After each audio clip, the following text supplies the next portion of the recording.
So let's look at his general lifestyle. That we now talked about what he had, how he used to possess things like bed and sandals and so on. But let's look how he used to live, his actions.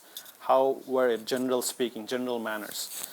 So first of all, let's talk about his time. How did he used to spend his time? How did he spend time with? How did he divide time, basically?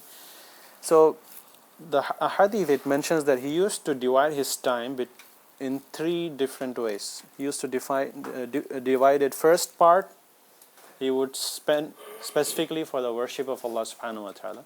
The second part dedicated completely to his family. And third part, that would be for his personal matters, like for sleeping or for visitors or guests or hosts or so on. So that's how he would divide his time. And he would never waste even a little bit of time in any useless conversations. He was very particular about time. Obviously, he's so many things to do, but the blessings of time, unfortunately, we see in today's world how people kill their time. I don't know where that concept came from. Killing that time is really something un-Islamic. So you cannot spend time in useless conversations.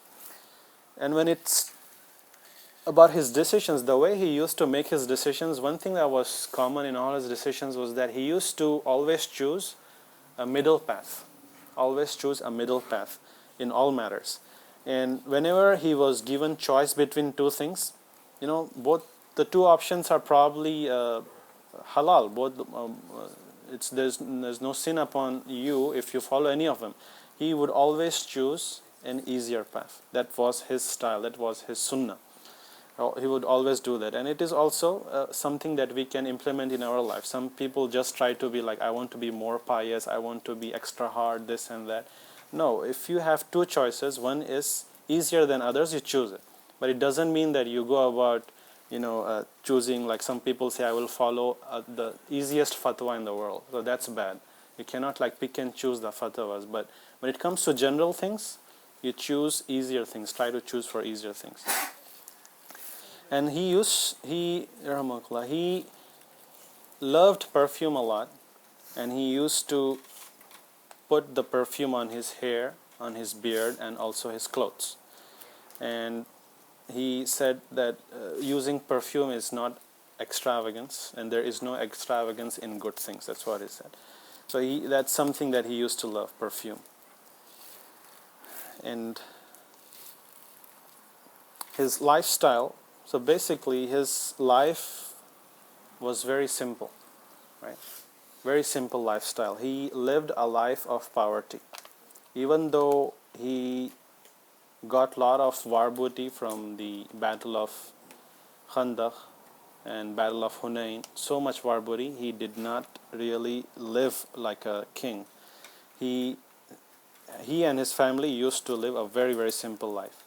And in fact, there is one hadith, it is said that Allah subhanahu wa ta'ala sent an angel, and he told him that Allah subhanahu wa ta'ala can make the earth of Makkah turned into gold just for you. You just have to say yes.